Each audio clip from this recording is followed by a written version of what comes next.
Hi Danielle, lovely to see you again. Hi, Mel. How are you? Yeah, I'm great. I've had a great week. It's been a good week, not bumpy as That's it good. has been on previous podcasts. that I think it was part of the cycles we were in, just having a lot of pulling out the depths of things for us. Yeah, I think so. Although reading some of the astrology and numerology over the last week, there's possibly a few others. So I think it fits in with the theme that we're exploring, but also, we've had a new moon, and I think you were saying it's the last new moon of the season. And as we move towards autumn, whichever part of the world we're in, we're experiencing obviously different weather conditions.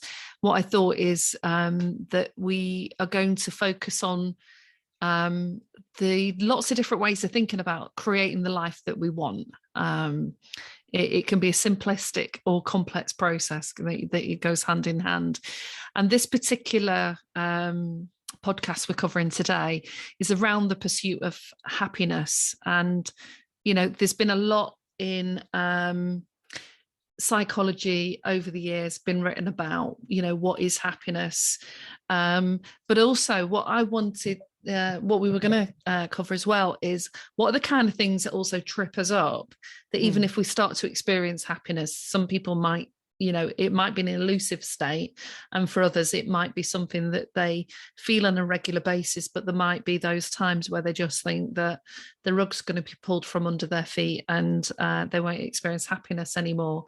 But it is an interesting within positive psychology, they've wrote about it a lot. Is it an electrifying and elusive state? And when we've talked about it, philosophers, theologians, psychologists, all sorts of people have been really struggling to define it. So rather than covering some of the same old ground, and I think we will tap in and out of that, we're also looking at this from our own personal experiences and the people we come into contact with and the themes that have emerged through some of that work that we've done. So the pursuit of happiness. Yes. What's your take on that then? The further I've gone along in my personal journey, the less I use terms like happy or unhappy. And Right. I tend to find myself in these understandings of what bliss or zen or just comforting or just like a comfort feeling is. Because as you just said, happiness can be very elusive. It's something that tends to peak in and out of our existence based on the moment to moment experience we're having, and we get to this place of, people ask if you're having a bad day or a bad few hours, right? And so you have to get to that place of, yes, these few hours were a negative experience for me, but they did not result in an unhappiness that was long term. And once you can kind of make it through that moment, you can start to understand that although these states of being can seem up and down in nature, if you take yourself inside of what the consistency is, which for me is the word bliss. If you can keep yourself in a state of just knowing that the world is full of ups and downs, this level of happiness seems to be less elusive and more of a state of who you are and what you represent.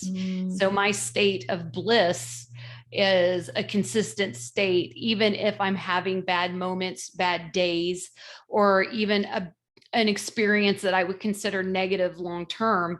I know that the exterior things that go on in my existence aren't going to change what's the internal dialogue for me.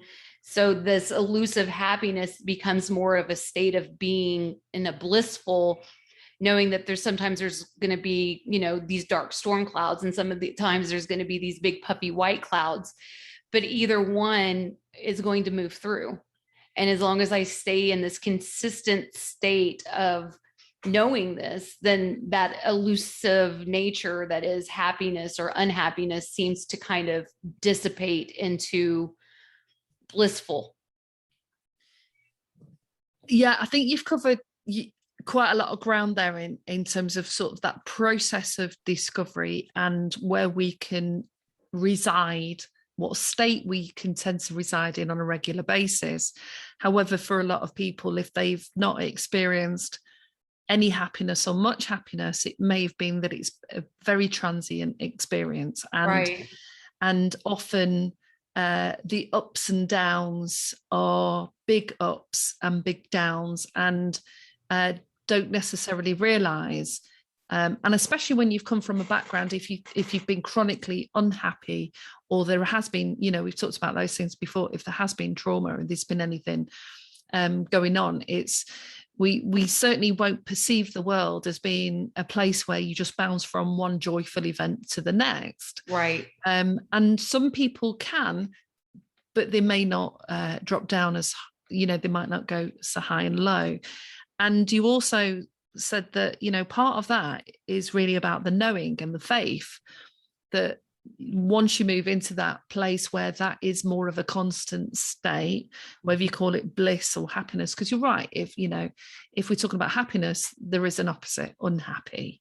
Right. So are we going to places of discomfort and difficulties, and then we move out of that place and discomfort, we start to experience a lighter, more pleasant feeling, because it's often around unpleasant and pleasant feelings as well, isn't it? Mm-hmm. Right. And a lot of this is just the perceived notion, I really have the same existence that I always have, right? I'm still married and still have children. I still have a blossoming career. I'm still focused on the things that would create joy in my life or create some form of happiness in my life. But my perception has changed. And so inside of that perception of what it is that life is, right, inside of that, it's allowed me this what I call being in the center of the wheel, right? The top of the wheel is all light and airy, the bottom of the wheel is dark and shadowy. But when you remain in that center portion of this wheel, the highs might not feel as ridiculously high, but the lows don't feel as ridiculously low either. You're kind of sitting in the middle of a perpetual state of joy, of peace, of calm. And you can find yourself being happy, and you can find yourself feeling low and maybe a little sad, but inside of both of those realms, you still have one foot firmly planted in middle ground, knowing that the will is ever changing and that dark cloud will pass, or that you don't put all of this notion into the only feeling possible, the only emotion response possible being of joy and happiness, that this world is meant to have these ups and downs. It just creates a pattern of consistency within yourself. And what I once perceived to be negative or lower vibrational feelings, I now witness and observe of being more of the roller coaster that is life. There's, if you imagine the great Ferris wheel, when you get to the bottom of it, it's not nearly as fun as getting to the top of it, where you get to see everything, but it's part of the ride. And you have to understand that being part of that ride means you're going to have the lows. And you're also going to have these really magnificent highs. But if you sit in the middle of it, you'll be able to witness them with a little more consistency for yourself. Yeah. But, I'm going to rewind a little bit in terms of how we've known each other, because people who are listening to this might be thinking, oh, it's all very well for you too, and you're blissfully happy with your family lives and your dogs and, your trips out to Costa and rides on the bike. But if we wound back, now we've only known each other a short time, in this last year.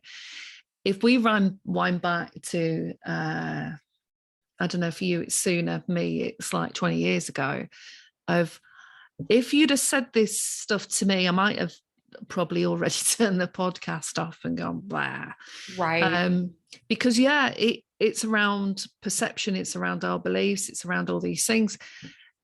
But when you're not in a place where you've even been able to entertain the idea there is anything other than suffering, anything other than feeling depressed or angry or isolated or family issues and this one disastrous thing after the next, Right. or you just are right now under the covers, miserable, don't want to open your curtains, and in your body you feel flat, lifeless, unmotivated, and lacking any kind of desire, where the joy is just, if you experienced it anyway, drained out of you, or any energy or vitality or life force just seems to have, dissipated down the plug hole with everything else. Right. And when you're in those places, it's incredibly difficult, isn't it, to perceive what we might be talking about, this thing that we see couples having or kids doing, or things on TV that we can see. And we've both been to those places, and absolutely, we didn't just get a bus ride and stop there for half a day. We've had weeks of those experiences, months, years. Yeah. But then again, it all comes down to the perception of things. Yeah. And then making the active choice in every moment. If you can't do every moment in every day, right? Wake up, say, I am going to make an active choice to pursue something beyond this current state of being. And there's literally, if you and I were to compare our thoughts and feelings during the dark times, right? Yeah. Because this isn't a natural occurrence for people, that they're going to witness or be inside of a dark period in their life. There are common denominators in that, right? We're probably externalizing, right? We probably already have the mindset that life is just pure shite, right? There's these commonalities that occur inside of these existences of this depressive or anxiety ridden states of mind that keep you locked in the position of unhappy, or of traumatized, or sad, just or miserable. Just generally speaking, not a good place to be. And so I would say that you and I could probably agree upon this, which is the moment I made a decision that I no longer wanted to be here in this state of mind anymore, that things almost immediately became slightly better. And every day that I made the choice to work through the trauma, to work through the anger, to work through the sadness, to work through the what is and the what is not, was every moment I got closer to that elusive happiness that we're all kind of in search of, regardless of what label you want to put on it, right? And inside of that, you really have to, you and I have been in that place, and we've talked about this a number of times. We're under the covers, can't hardly move. Taking a shower seems like the biggest effort you could possibly make, but then it wasn't like one day you just woke up and was happy and you just decided everything was great. It was that one day you woke up and made a choice that was different than the choices that you had made in the past. And instead of choosing to live inside of this level of misery, we made the choices to start digging our way out of the hole. And then as we dug our way out of the hole, we see how much of that hole we created for ourselves, and that we had a choice. Go ahead. Well, there was interesting I look back now and I can view it from this lens. At the time, I couldn't. At the time, I remember making a choice, but I don't remember pursuing any particular aim, because if you've been sort of flatlined most of your life, the general state of being has been one of joyless existence, or growing up in a depressive family can just mean that you end up experiencing this depressive state, and it was never yours to start with, or it's become yours because is it behavior, is it modeling, is it your own internal chemical processes.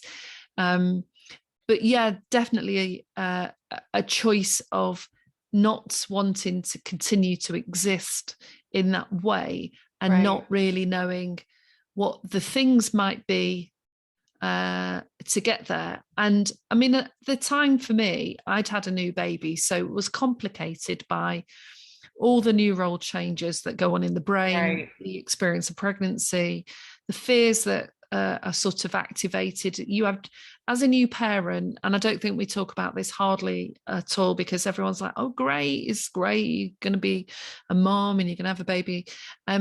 We rarely are honest about the fear or what is ahead of us, that we don't really or can often not trust ourselves in managing, because it's all new, new baby, pregnancy's new, circumstances are new, and there can be a whole host of experiences. And I think part of the journey for me has been trying to balance out how much of this is a state of mind and a belief I've got, and how much is it that actually I was exhausted from the ways of being that I was, and I needed deep rest.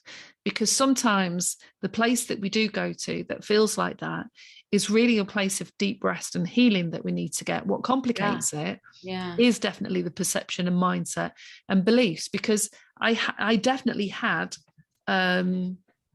old programming that really wasn't useful, wasn't helpful. So part of this was finding and it's probably why I've pursued this career, because I don't think we have to suffer to the degree we suffer. I don't think things have to be so hard for everyone. Right. And some people do have a much tougher hand dealt to them. But there's so many things intertwined in this process, that the fact that I can get up and, as you're describing, feel that the baseline state is not one of flatlining and being seeing the world, as a sort of Lowry picture painted in grey. Right. So one of being able to see some of the beautiful aspects, as well as some of the other things that capture our attention, is certainly, when you start to see that can certainly motivate you to do that. But it definitely starts with a step. It starts with a choice that where I am right now is not the place I want to be. So how do I, going back to the opening of this whole podcast, create a life I want? What life do I want? What does that look like? What will that feel like? For sometimes, if you are in a depressive state, that's quite a tricky one to try and conjure up, because often we don't know what we do want. We just know what we don't want. But at least that's the starting point. And that's a start. And then, we've talked about this before, where if you can't find the happy or the joy or the love inside of it, find the neutral zone in it. Yeah. Because it still does put your brain into new pathways. It still creates, instead of all of the negative or all the low frequency, what it does is it creates a new pathway of neutrality. And once you hit neutrality, you begin to feel like you have more choices in the negative to the positive side of this polarity scale. So let's explore a little bit what neutrality means, because I think for a lot of people that's still an elusive idea, and it is something that people who practice meditation a lot might start to experience or hint towards. That you can meditation is one road. There's probably others that people experience, where you become or you focus on letting go of the distracting thoughts. You don't seek to clear your mind, because actually through the process of trying to clear your mind, that's a misconception of meditation, is that your mind is blank, but that's not it. It's more of a directed thought, where you become in charge of that thought pattern, but that's even with meditation, that's all about a state of being in the here and now. And when you're inside of these darker places, and the what if zones, and the future that hasn't existed, and the past that has already closed its chapter, when you begin to sit in the now, you start to realize that neutrality really does exist, because this world goes on regardless of your opinion of how it's treating you. This Mm. world is going to continue to bloom, and then it's going to cycle and die, and then it's going to come back and it's going to bloom again. And this is just the world continues to move forward. So when you can start to think of the neutrality of, you know, nature itself, or the neutrality, you know, for, I'll use my personal life for a moment, which is, I was not, and we've discussed this before, where my marriage was not headed in a great place. It was headed for divorce. 100% was headed for divorce. I remember thinking to myself, there's no positive way out of this. I can't positively think my way into a better marriage. So I began with neutrality, and neutrality for me came with the word detachment. Right. To be able to acknowledge that if my existence was full of fighting or bickering or avoidance of some sort, that maybe I could detach from the need to have this person serving what was in my head or the thoughts that were going on inside of it. And maybe we could just exist for a little bit without the need to change anything or to fix anything, or to create some magical fairy tale of a life. And in that became the neutrality that I needed to lift myself up to the next step of what my marriage could be. Because in that moment, I couldn't see a positive. In that moment, all I could see was the negative. So I brought myself into a neutral zone and said, well, maybe if I detach from the need for this to be perfect and the need for us to have this type of conversation or this type of existence, and I just kind of sat in a neutral zone of, we exist, we are married, and we are raising children.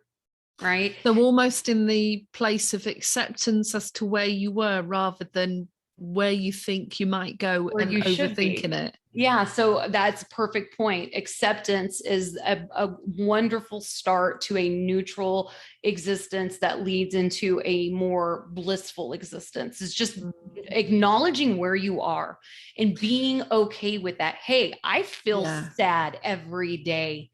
And instead of running from the sadness, you just accept that today I'm sad. And I'm sad. And these are the feelings that I have. And I honor this feeling of sadness and grief, because there are things in my life that are deserving of the grief and sadness. And then watch the mindset just slightly change it. And it's not some, oh my God, I'm happy now moment. It's more along the lines of, it's okay, because this is where I'm at.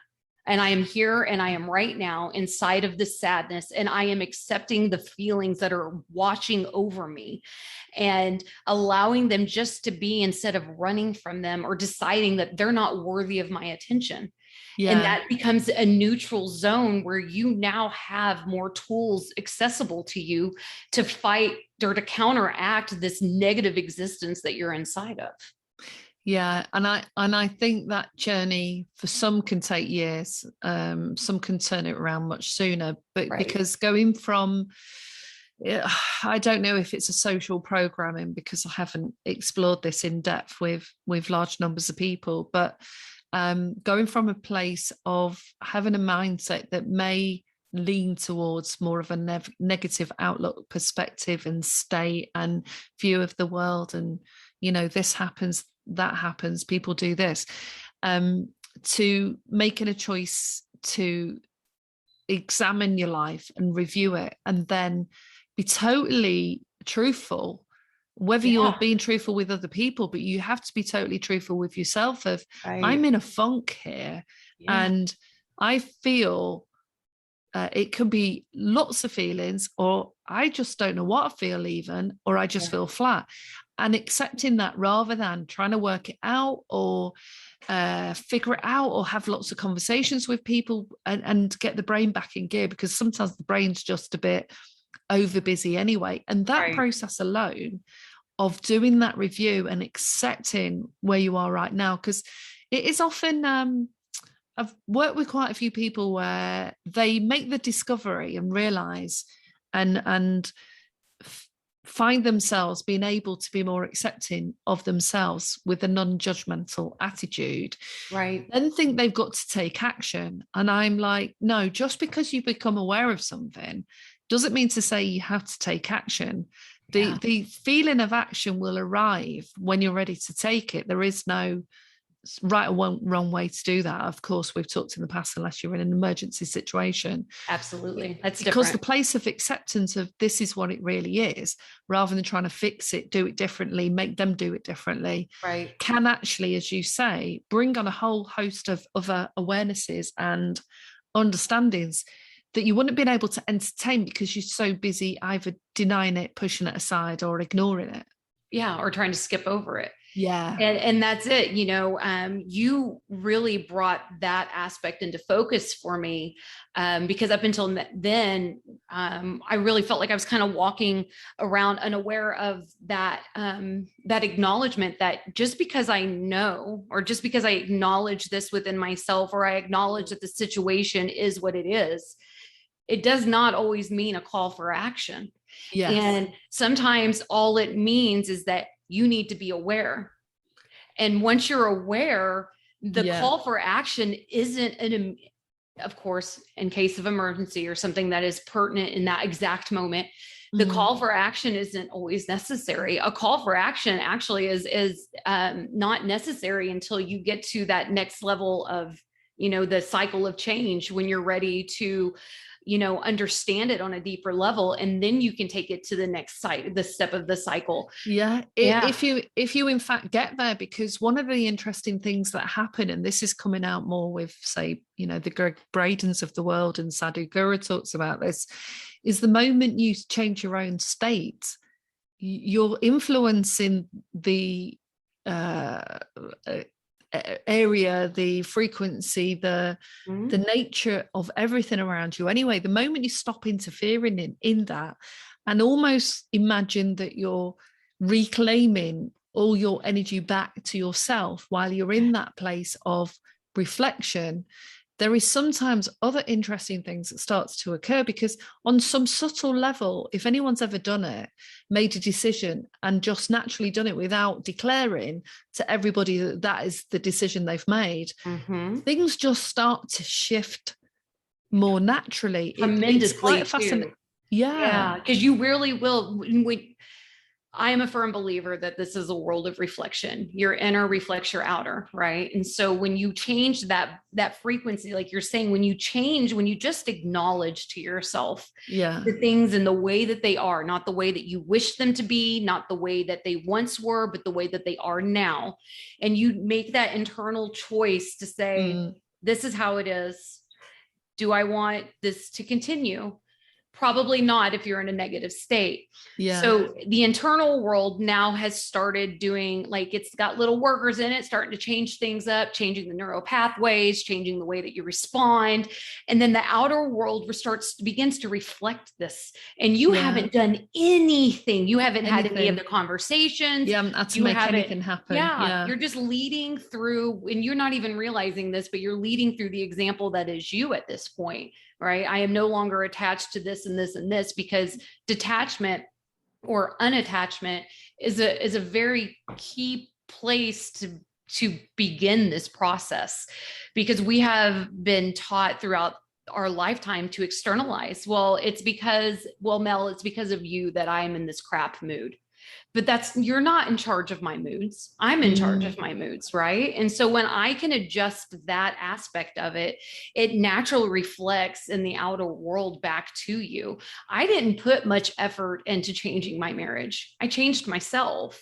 I worked on myself. I focused on myself. I focused on my goals, and my marriage naturally became a reflection of what I was feeling on the internal. And now I have what I consider that fairy tale marriage, what I consider for myself this beautiful storyline of hope and faith inside of a union of people. And 2.5 years ago, I couldn't have said that, but because I decided to detach and not take action in the external before I took some type of responsibility and accountability on the internal, did that external world begin to reflect that in a very obvious, loud way. Yeah. And sometimes it can take a little bit of time to notice what can be very subtle, because we can still get hooked into what our brain expects to see. So we can have those internal loops where, you know, every time I say that, this happens, or they should do this, they should do that, you know, which is why detachment is key in that. Yeah. You are working with another. That you unattach yourself from the expectation of another person and what you need from another person. And that goes across the board. That's friendships, that's significant others, that's children, raising children, that is your boss, that is your coworkers, that is everything external. When we stop having an expectation of how another person should respond, react, or act in general, your life becomes a lot easier to manage. Yeah. And it's often the focus on somebody else as being the person that creates the feelings of happiness or bliss or satisfaction that can trip us up. I think that's one of the big things that trips people up, of planting your state or how everything else can influence the way that you're going to be. And the moment you realize that it is really an inside job, and that they're not, you know, people, we can work to be nice and show, you know, love and attention and positivity towards other people. And of course, that influences the nature of that exchange. But that also starts internally as also. Yeah, you can't depend on it, but that's also an external reflection of what your internal world. The nicer you are to yourself, the nicer you are to other people, the kinder you are to your feelings, the kinder you are to other people's feelings. And it's just a natural reflection in the way that we exist in this world. That's why, for me, it's always been about the self. My inner self reflects my outer world in a very profound way. And it wasn't until I started working on the internal nature of who I am and what it is that I want to be, did my entire world change around me. And that's when the magic, and, you know, we can call it whatever you want. I love the word magic. You know, I even tell my kids magic exists, because I'm witnessing the magic that is this life, because I decided to do some internal adjusting. And when I internally changed these things inside of me in the way that I wanted to view myself, because I stopped caring how other people viewed me. When I started viewing myself in a more nurturing and caring way, my external world began to change. So when I'm talking, I'm always going to talk about self, because it really did a profound job on me. For you, it was profound, wasn't it? Profound. And so, you know, when you hit the neutral zone, to say, I accept my feelings. I'm not going to run from them anymore, because my feelings are guides that are telling me something. Yes. Yeah. Okay. So if I am feeling every day, I feel sad, that's telling me something. That is telling me that something within me is not in alignment to where I should be on this beautiful journey that is called life. And so what can I do, as you always say, Mel, to become more curious in nature, to discover what that aspect of sadness is, so that we can have that conversation. You know, anger is the same way. Anger, you know, for me was my biggest thing. I was so angry with the world. I was so mad at how my life went, you know, that from childhood on, it was trauma after trauma and experience of negativity after experience of negativity. But anger had something to tell me. Anger needed to tell me that where I was and what I was witnessing was not okay. And what was I going to do about it?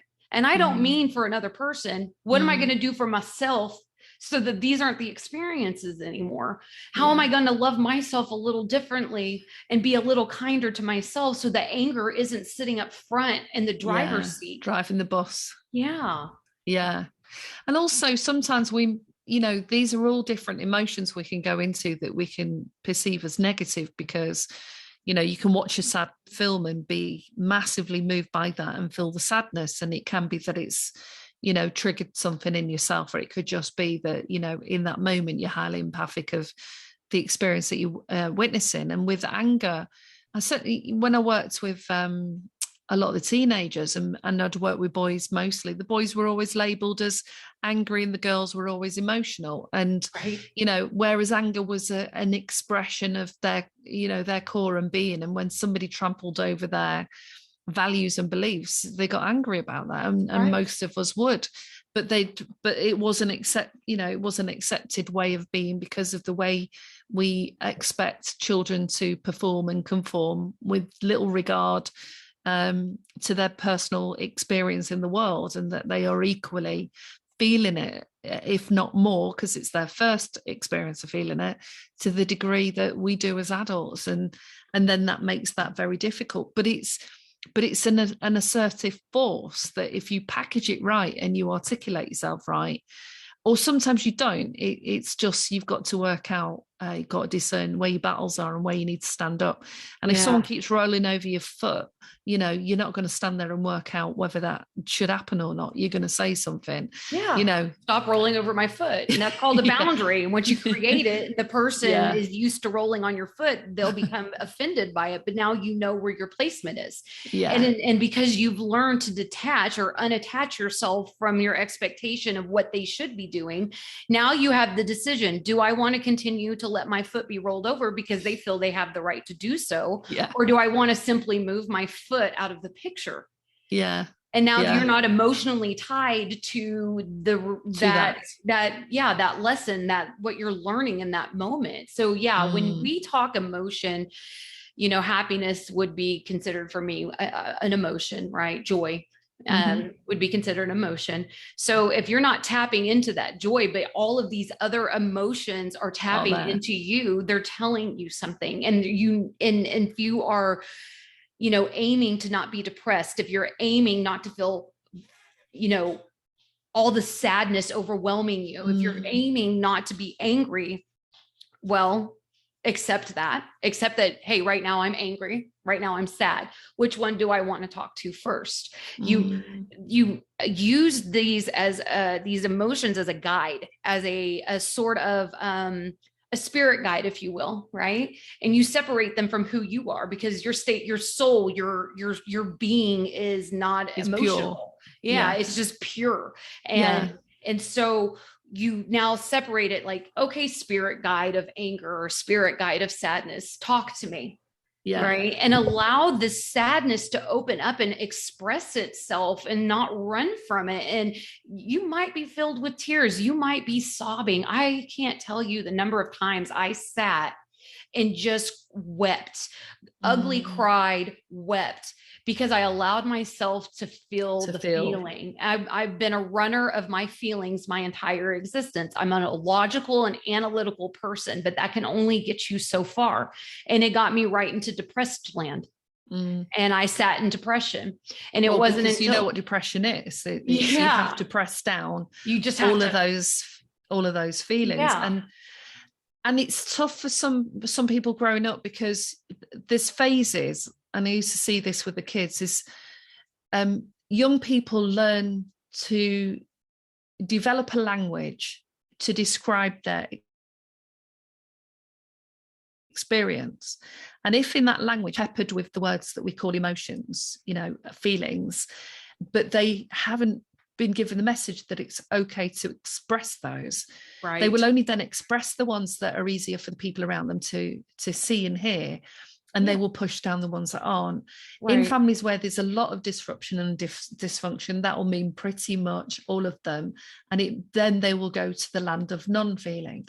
So as you then move through life, you're in the non-feeling numb state, or you have to numb it out through something else. Because you feel like every feeling is too much, because you're not. And it is. Because you're not used to experiencing it. No, you're not used to experience it. It's hard to articulate. So some of the roles that we had with the kids in the school was creating language. And it's sometimes very simple things like, when my face is like this, I feel sad. When I'm like this, I feel happy. And I'm happy because I saw a flower, and I'm sad because I saw child upset.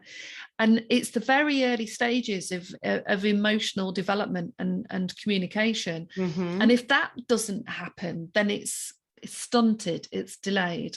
Yeah. And you can move into your teenage years and then end up with all sorts of different experiences because you either don't trust what you're experiencing because somebody else has negated it or they've not validated it. Yeah. Or you have some language, but within the environment you're in, it's not safe to share it. So like what you were describing is you would end up maybe just manifesting a way of being that is the way that you just get through what you're doing. Well, it's the mask that you create, you know, because I know that you had a similar in the way that you weren't allowed to express your feelings, right? You know, I was not allowed to express my feelings. I just had to be at a certain state of being. And then that would carry over because nobody in school wanted to know about it. So I'm just going to continue this mask that I'm wearing. And then you forget that you're even wearing a mask. Yeah. And so then you just continue on your daily existence as a non-feeling, because you're still feeling like that made me sad, that made me laugh. So I'm obviously feeling, but now you're in this position of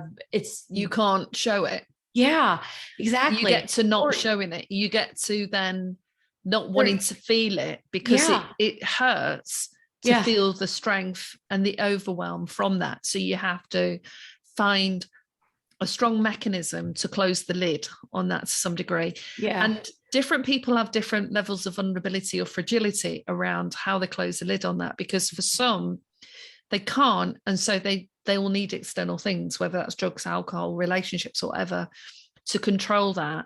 And for others, they'll manage it enough. They'll sort of scrape by. And then for other people, they will meet significant people in their life that allows them to start to become who they are. And sometimes I have witnessed actually some beautiful moments and interactions with young people that I worked with that come from very tough, dysfunctional backgrounds where there was adult, parental mental health, drug and alcohol. One parent was taking it. It was, or it might have even been rife in the family, and there was history of mental health, who met just a kind, considerate, beautiful soul that they just were able to go on that journey with. And they were now introduced to a whole way of being that was very different, and these were young kids that there was a drama every week. They were fighting and arguing and friends falling out, to that level. So I've seen it happen and be possible in those teenage years as well. But also if we bring it into our adult life, into our partnerships, like what you're saying, we can then, focus on that other person as especially in the first few months. Oh, they're great. You want to talk to them on the phone all the time and you're having fun with this person. But once you get into the day-to-day interactions and, if you've got some communication struggles where it's hard to articulate what you want, what you need, what your favorite thing is, what you don't like, what you do like, because you haven't got confidence to do that, the underlying feelings about that will then be re-triggered and re-aroused. And then that's where it's difficulty. Yeah. 100%. 100%. So, So, a large majority of the cultures that we're growing up in have not been taught how to acknowledge their feelings, that they're safe to feel their feelings. And even in the safety net of childhood, even with non-dysfunctional parents, right? Even with parents who are walking a fairly decent who are doing okay. Anger is not something that is acknowledged in a positive way at all. And in fact, if a person feels angry, it's a rare occasion that and I'm guilty of this myself, where, and that's my trauma from my childhood, anger equals physical aggression. Yes. And so, so you shy away from it. Exactly. Yeah. And so, but even with the safety net of childhood inside of this, quote unquote, normal parenting, where they're fairly well adjusted, they're working towards, a psychologically healthy experience, that even levels of anger are dismissed or disregarded or sent away because it makes the other person uncomfortable. So even through childhood, we're not taught how to properly or adequately express our anger. So it turns into fighting, or it, physical forms of fighting, or it turns into, drama amongst, the non-physical forms. And, so what we're trying, so we can accept that now, that for the majority of human existence, our feelings have not been at the forefront of something that we should acknowledge, or we should take care of, or that are healthy or necessary to get through. Yeah, because it has been an evolution, hasn't it? It's been the large majority of humans, and especially the disregard for children, because I think children have only been seen in their own right in the last couple of decades. Yes. Prior to that, seen very differently. Yeah. Right. Very seen and not heard mentality. Yeah. So, so now we can acknowledge this. So we don't get to use the excuse, is what I'm going to call it, of childhood, right? Mm-hmm. Now we acknowledge that pretty much everybody has to face some type of being told that that it's not okay to feel the feeling, right? Be it at school, be it at home, be it within your friendships. Now we know this. So now let's fast forward to the adult years. Now we know differently. And now it becomes our responsibility to make the choices that we need to make, so that we can acknowledge who we are, what we feel, and why those feelings are there. And it's not until that we can get to that place of neutrality, of neutral behavior, that we can begin to experience a shift into this elusive happy. I think the tricky bit is if a lot of what you've experienced has been distorted, and you've not been taught to trust yourself. And this is, again, one of the things that I worked mainly with young women, was about seeing those internal states as information that their system gave them, whether you call that like a radar that picks up on signals, or some internal something that they need to pay attention to. Part of the process was teaching that you have to pay attention to it. And that's also then turning down the noise of all those other activities that go on in the mind, as well as the people around you, to pay attention to that and learn to sift through. And when there's a lot that starts coming through, it can feel overwhelming, and it can feel never ending, and absolutely it can feel confusing. And confusion, a lot of people who feel confused, is usually just that we are actually not even validating the feelings that we get, because often we know. So we go, no, that can't be right. So then we go, well, I don't know, because we can't trust, we can't trust in our own knowing, because that's what no means, isn't it? So it can then be really tricky if you get to that place. Right. So you can make the choice, but the tricky bit is a lot of this information about that journey. It's now more, the idea of happiness and pursuing happiness, and understanding well-being and our role within society, and all of these different things that have sort of been seen as belonging only to spirituality, and now emerging through, whether that's yoga and mindfulness and meditation, which the yogic path is the 8 limbs of discovering through the physical, the mind, the breath, all of these different elements, who we are, and shedding those aspects or those constructs of who we are. Very tricky to sort of try and put into everyday language. And most of this information is sat in academic systems, and you'd only get access to it and be able to have a conversation about it if you take yourself off to a therapist. And if you're lucky enough to find a therapist, and yes, I did work as a therapist for many years, but there are good and not so good therapists out there, or some that you just don't gel with, or not quite the right person for what you need at that time. And really what that space does provide, which is why I'm pro it in some senses, is it's somebody who's providing a space for you to bring through these different feelings and experiences and narratives that we have. Our story, we get so locked into our story, we get stuck in that. We believe that we should keep rehashing it, which no, let's unpick that and see, like what you said, is this what is it about that makes me feel sad or angry or whatever? And then we look at that as though it's out there in front of us, and we can, once we articulate it, because that's part of the acceptance, that's part of developing the trust, that's developing an understanding about the self. And in good therapy, you learn the tools that you get in therapy to then take outside with you, to start applying that and looking at that in more depth. So you can start that process.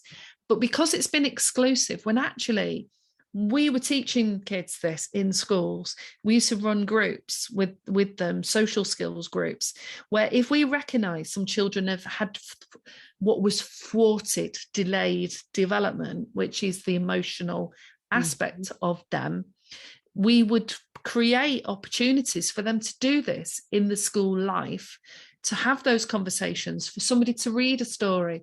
Johnny's gone down to the shop and he's seen a friend that he played with yesterday, and now his friend's not talking to him. I wonder what Johnny feels like, and you can have a look at, okay, well, and then they can all imagine what Johnny feels like, because when the kids take that from their imagination and bring it out into the arena, that's the stuff that we do as adults. We just saw Megan down the local delicatessen and she didn't talk to me, and we have this internal dialogue that goes, she doesn't like me, she didn't talk to me, she, maybe I did this to her, did it, whatever the internal dialogue is.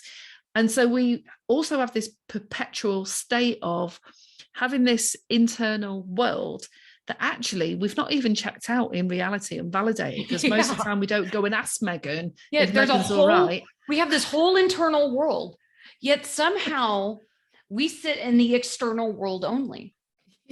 And then we wonder why we are not connected to who we are, to ourselves. What we represent and why we're not happy. But it's just not been part of the way, as you said, no matter what class, race, culture, family we grew up in, it's just not really been the experience of many people. It's been the experience of some and people. Usually it might be because you've gone on the path of, I remember watching this program on TV called Inside the Actor's Studio, and a Freudian type character who interviews artists and actors, who goes right back to how they started doing what they were doing. It is a beautiful sort of visual to how they're making sense of their life and that process and what that involves. But again, that was an elusive offer, an elusive experience. So artists do it, musicians do it to some degree, because musicians by nature can have these roller coasters. I've met quite a lot of musicians who will be extremely, will experience joy and exhilaration, because if you're in your passion, you do. If you're in alignment, you will experience that. You will. But then you can have the dips, because if you haven't cleared out some of the basement in the house of the dregs and the issues that you brought with you, when you dip, you go back into the sludge and the sewage places. Which is a bit of a disgusting metaphor, I know. But it's perfect, because that's really how it feels, when you are so tapped out of those places you've pushed to the basement or pushed into the unconscious so that you didn't have to deal with them. They still exist. The basement's still there, regardless if you walk down into it or not. And sometimes that basement might get flooded, or it might end up with an infestation, or anything that you can imagine, and it to just prove itself to be in existence. And if we have to go down there, we then have to acknowledge its existence. And when you can acknowledge it exists inside of your world, then perhaps maybe at that point you can start to really say, well, this piece of it I really would like to explore a little bit more, because it hurts, but it's hurting me anyway. So if I can find its core, then maybe it'll hurt a little less, and then come to find out when you pull the core, it kind of ceases to exist in that way. So. Well, in the ideal world. However, when you were talking earlier and what we've talked about before, interestingly, in the pursuit of happiness is also being able to open the door to those scary tigers. Mm-hmm. Because one of the things around happiness, and we've mentioned that, is what can trip us up. And what can trip us up are the monsters in the cupboard that we believe exist. That if and that can be related to our childhood experiences that weren't scary at all. It's just we perceived as a monster in the cupboard, and if we open the door, we're really scared to work out what we could find in there. So we don't open the door, we don't go in. But in a way, for the basement metaphor, you need to get your torch out. You need to bring the light with you, and you need to go into the basement, and you need to have a look around and have a nosy around. And stand there and go, come out. Okay, wherever you are, scary tiger. You know, what is this? Why does this external idea of this scary tiger or monster or whatever which is elusive, because I keep trying to shut the door, but actually that's the one that keeps coming in the back of my mind saying, no, you won't be happy. That can't possibly happen. Look at what happened to Uncle Joe when, you know, he got happy and people pulled the rug. And I think this is also part of the human collective in terms of survival. Because the easiest way to survive sometimes is just to assume that happiness might be a crumb that you receive for three minutes on a good day. And I would have been one of those people 25 years ago, because it looked that way. And when you come from a family where there is a shortage of money, where the neighborhood isn't working collectively to support everybody in that, and where you don't get the help that you need, you know, if you're going to school and you've got problems or anything like that, that even if you make the choice and you get further down the line and life is turning out to look better and feel better, and you're starting to get some results, because that's what feeds into the faith. That elusive, that tiger that is there growling in the dark in the corner, and you just know it's there, it's still there. So we can exist in the land of what if, we can. If you would like to exist in the land of what if, be my guest. But I can tell you from experience, it is not a place that you want to reside in if you're looking for some form of happiness, bliss, or joy. You know, for me, I kind of strong-armed the tiger. You know, I looked the tiger right in the face and said, bring it, come at me then. You know, come at me, bro. And the tiger came at me, and I faced the tiger, and I strong-armed the tiger. And I realized that tiger lived in what if land. And that what if land does not exist right now. And I could reside in what if the other shoe drops? What if the tiger comes out of that closet? And what if someone does knock at the door? Exactly. I could. What if this happens next week? What if my boyfriend does cheat on me? What if I do lose my job? What if the people next door hate me? And if that is drowning you, if that thought process is, then face it and create your whole what if scenario. Write them down. Then strong arm that tiger, that mean spirited, you know, energy that's coming at you and saying you are not deserving of happiness and you're not deserving of living in this moment, because what if the other shoe drops? What if the monster is real? What if this happens? Now you are living your entire existence inside of a future notion of what if, as opposed to in this moment, my life is nice. And I am going to make the active choice to perceive this moment as the moment that will occur next, because I'm taking the next step in this moment, and then the next step in this moment. So I have faced the tiger. I have faced the monster under my bed. I have sat in what if land enough times to allow myself the peace of mind that was needed. But I had to wait to get to that place. Until I found the neutral zone, until I acknowledged a few things about myself, until I did the detachment, until I said, hey, anger, hello, sadness, hello, all of these different versions of feelings that exist within me. Then I could come in and I would notice that these thoughts would creep up, and I'm not going to allow these thoughts to consume me again, because I've been there and I've fought that. So let's just face it. Let's just have the conversation. What if these intrusive thoughts became real? And when they became real, what would I do? How would I feel? What would I acknowledge? Would I be able to go on? And then when I walk out of that moment and outside of what if land, I have a better understanding of who I am, what I'm representing, and why it is so important for me to sit in this moment, because life is fleeting and it is full of ups and downs. And if I'm sitting here so worried about the next down, how can I enjoy the up? How can I enjoy this? Yeah. And you raise the words that you use, elusive and consumed, are states of being that some people can get into, where things like meditation and chanting and mantras can really help, because being consumed by something means that you've just really, I mean, Abraham Hicks says that, you know, if you get one thought when you wake up about something that you dread or that you don't want to happen, or the what ifs, quite quickly, especially if we are manifesting quickly and we don't realize it, quite quickly another thought follows that, with another thought that follows that, another thought, and you can end up then consumed by that. And part of the choice then is to recognize, and that's where going into the neutral zone helps, because the what if is a consistent process of being focused on the future, and many people tend to stay focused at the past of what's happened as to why they feel what they feel now. Yeah. And all the things that could happen in the future, and really struggle to stay in this sense of place in the present.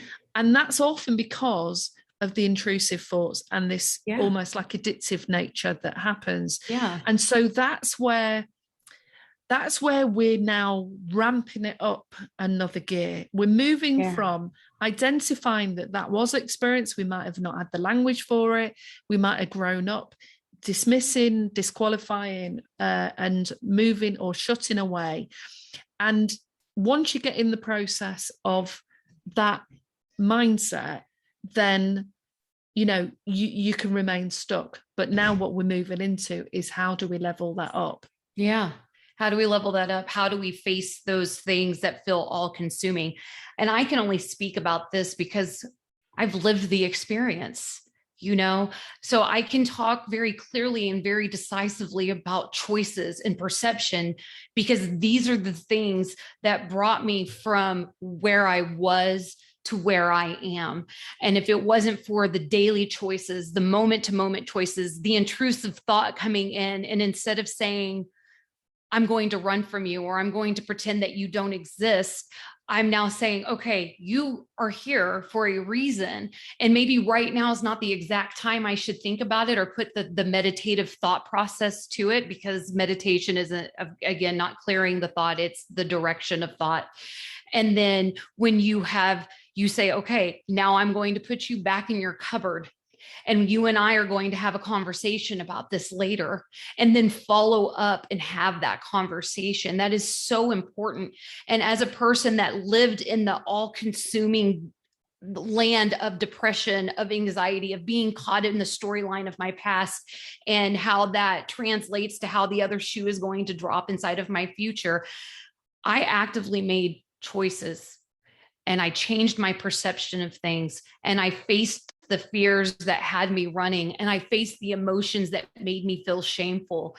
And I did the things that we are not necessarily taught to do. And I did it anyways. I did it against the odds. I did it against other people's wishes of how they perceived me. I just did it. And I can speak so clearly about this because I was the trauma child. I was the traumatized adult.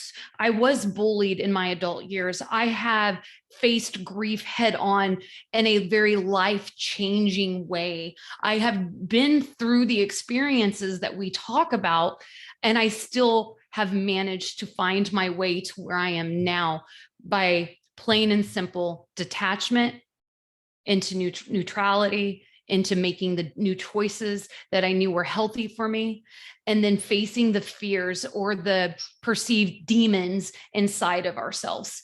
And in order to do that, in order to speak as clearly as I'm speaking and not holding room for, well, you don't understand, is because I've been there and I've done that. And I know in my heart of hearts that if I can do it and you can do it, Mel, everybody can do. We are all capable of having an internal existence that is not filled with doom and gloom.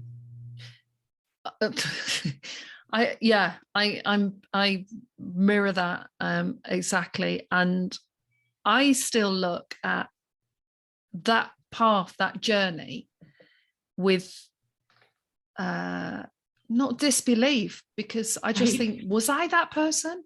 Right? Did I wake up feeling like that? Did I?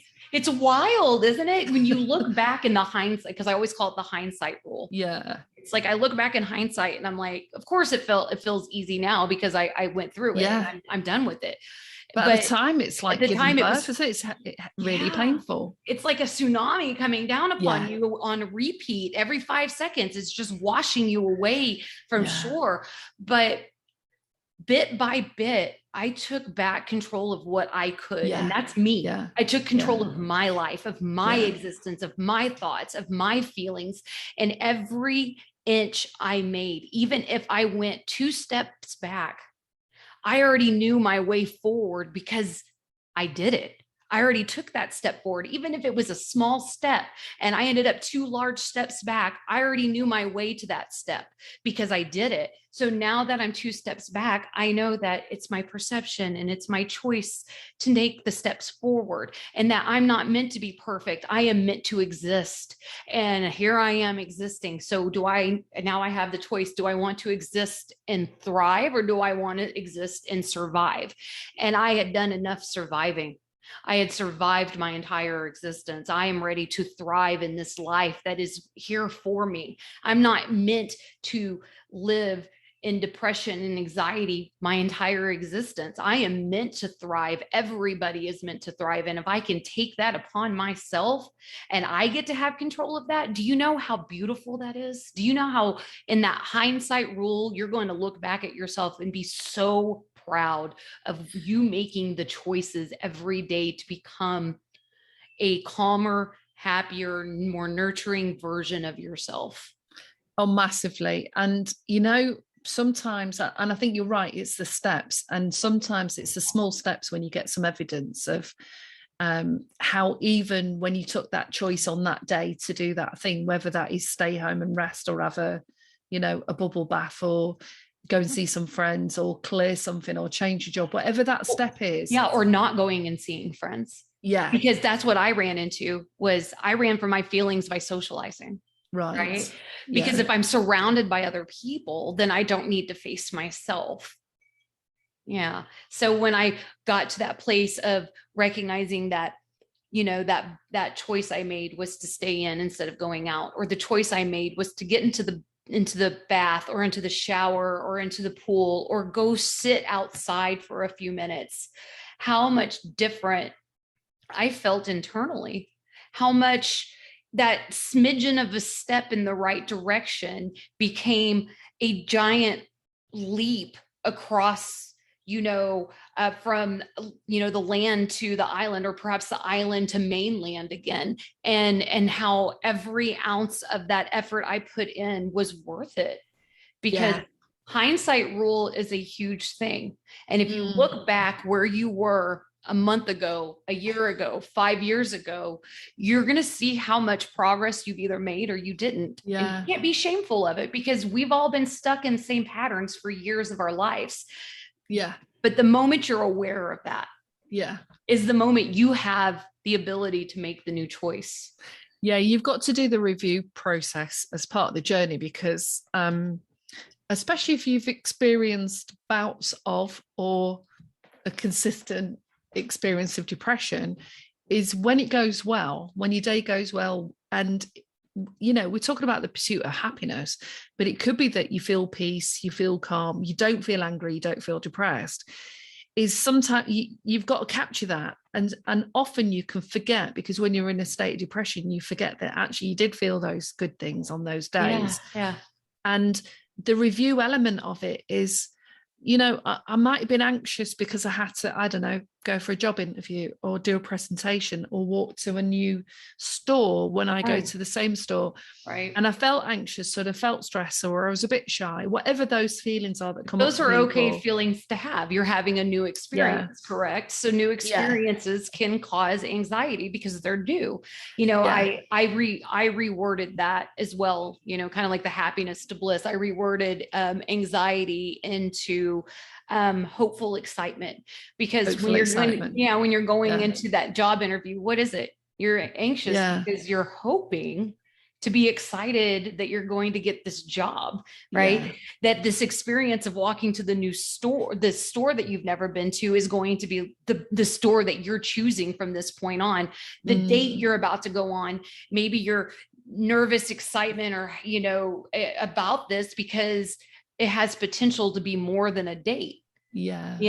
So when we begin to make the choice to change the perception of what it is we're feeling and make it more of a natural occurrence, life does change in accordance to it. You are building those. You were just talking about the person that was talking about when you start to make these choices or these thought patterns, that it creates these new neural pathways. Yeah. Who was that? So that was Greg Braden, I think. Okay. That was. Yeah. So that was a really interesting one. And then I know that we're coming up to the end of our conversation, but there was a quote that I felt, it's from Michael Adam. And it's a paragraph long, so bear with me for a second. It says, "But here and now is clearly unhappiness. Perhaps then no such thing as happiness. Perhaps happiness exists not. It is just a dream created by an unhappy mind. Certainly it cannot be as I unhappily imagine it. Here and now there is not happiness. So happiness is not. I need not therefore waste myself on what is not. I can forget about happiness then. I can cease to care and instead concern myself with something that I do know, can feel and fully experience. Happiness is an idle dream. Now it is morning. I can awaken and stay with unhappiness. With what is real happy? With what is real under the sun this moment. And now I see how much of my unhappiness came from trying to be happy. Even I can see that trying is unhappiness. Happiness does not try. At last I am here and now. At last I am what I am. I am unpretending at ease. I am unhappy. So what? But is this what I ran from? Is this really unhappiness?" That's brilliant. Isn't it? Yeah. So, the pursuit of happiness is letting us know that there is a lacking somewhere, because you are pursuing something. And we're not accepting where we're at. Exactly. Yeah. So the moment you stop pursuing the things and you start acknowledging where you are, that internal reflection will become an external reflection, and your life will begin to transition according. Yeah. And then if we move into, if we've been running these thoughts and processes and it's been a big part of who we are, and we're starting to notice the benefit of having started to make different choices, because yes, sometimes things that go on externally do influence, you get a letter from the court, or you do break up with your boyfriend. These are all natural experiences that we can have. But the moment you start to realize that we have some level of choice in that about how we perceive that experience, and we can start to free ourselves up, then yes, we're not pursuing a future that hasn't happened yet. We're not leaning over the past that has caused us a lot of disturbance and distress. And remaining in the moment is still a unique challenge for most of humanity, right? To not get drawn, because the brain is just naturally going to draw us to it's things. Natural. I mean, as far along as I am on my journey and my experiences, I can find myself hovering in the past or trying to peer too deeply into the future. But because I now have the skill set, the tools, because I've been here before. Yeah. I use them. You go, oh, hello. Yeah. This is familiar. Yes. I wait, something negative occurred. And now I'm finding myself hovering in how my life always turns out. Wait a minute. I've been here before. What did I do? What did I do? To course correct so that I'm more in alignment to what I really am. Because what I really am is bliss. What I really am is love. And anything that is not those is simply put a distraction. And those distractions are not going to undermine what I've done to get into alignment with who I am. So I think that takes us beautifully to part 2, which is exploring where do we go from here in the pursuit of happiness. But as we were talking earlier, I just wanted you to share some of the people that you've come across that have maybe existed in spiritual circles. And as much as this is about bringing the psychology and spirituality together, this is also about enabling ideas that really do assist people to start make changes in their lives, or just even accept where they are, that enables them to feel much more satisfied, happy, fulfilled, whatever the key word is.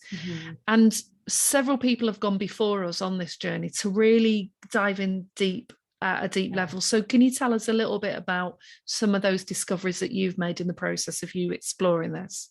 I guess I'm probably going to need a little more detail of what you're talking about. Are you talking about specific people, or are you just so you were telling me earlier about Osho was one of the Buddha was what?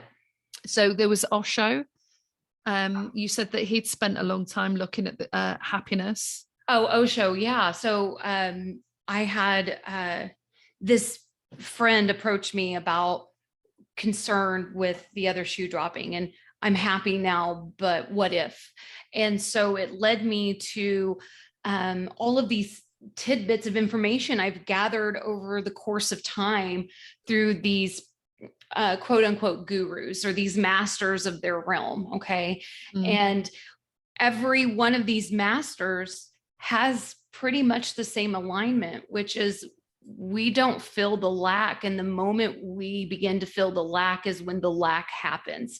And when I sit in my natural state of being, as often and as much as possible, things naturally occur in the way that they were meant to, without our hands inside of it trying to control it, without the need for acknowledgement inside of it, without our perceived emotional blueprint on top of it. They just are. And in the moment of and across the board with all ascended masters or gurus of sorts, you always come across the statement of just being where you are right now and being satisfied with that. And if there's something unsatisfactory about it, do not call attention to it. Simply just allow it to be. And then from that point, the world naturally is going to respond to a calmer state of being. It is a reflective surface. Allow that reflection the time to come back to you.